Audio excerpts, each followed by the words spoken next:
Thank you, Madam Chairwoman, and Chairman Powell, welcome back to the committee. And let me first just say I appreciate my colleague from New York recognizing that the strong Trump economy has not produced inflation, challenging the credibility of the Phillips curve.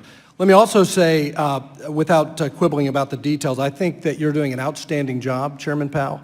And I want to especially appreciate the much improved communications with Congress about the direction of monetary policy. And so I do want to take up this issue of Fed independence because so much has been made in the media of President Trump's criticism of Fed policy in recent months and his reference to quantitative tightening, his criticism of so-called quantitative tightening. As you will recall, many members of this committee, especially on this side of the aisle, criticized your predecessors for overly accommodative monetary policy for an extended period of time, so-called quantitative easing.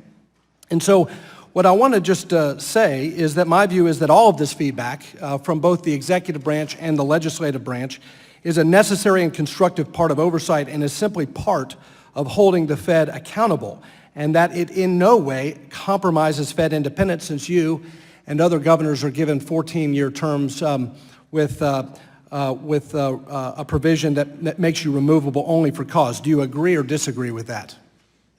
I would just say it this way, that we're completely and totally focused on carrying out our jobs, and nothing really will distract us from that. Our accountability in our system really does lie, though, with this committee and with the other committee on the Senate side. So you have oversight over us. In a lot of other systems, it is the finance ministry. But in our system of government, it's Congress. Yeah, my only point is that criticism from Congress or the President does not, in my view, in any way compromise your independence. Mr. Chairman, I heard the economist Arthur Laffer say over the weekend that the Fed really doesn't set interest rates, that it follows interest rates. I thought this was an interesting comment, especially in light of low long-term rates and the inverted yield curve. Has the case for lowering the Fed funds rate strengthened because the Fed is actually following rates as opposed to setting them? You know, I wouldn't say that. I didn't see that comment, so I can't react to it. But I wouldn't say it quite that way. Our focus is on real economy values, in particular maximum employment and stable prices. So we use our monetary policy tools to achieve that. And we know that our policy works through financial conditions, so we look at a broad range of financial conditions. They do matter for us. What really matters is if there are big changes in financial conditions and they're sustained for a period of time. Where are we today in terms of the proximity of the Fed funds rate to the neutral rate?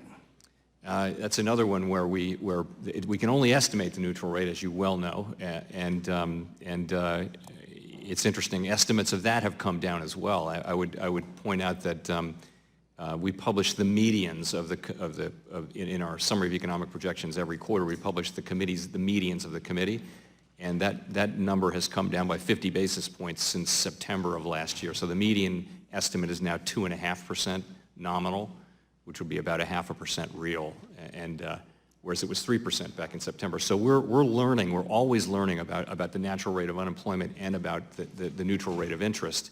And right now, understand that it is estimated within fairly broad uncertainty bounds. As you know, I've been critical of previous Fed positions or policy that I would characterize as overly improvisational. As you communicate and forecast where Fed policy is going, and you talk about in your testimony that the case for a more accommodative policy, that argument is strengthening.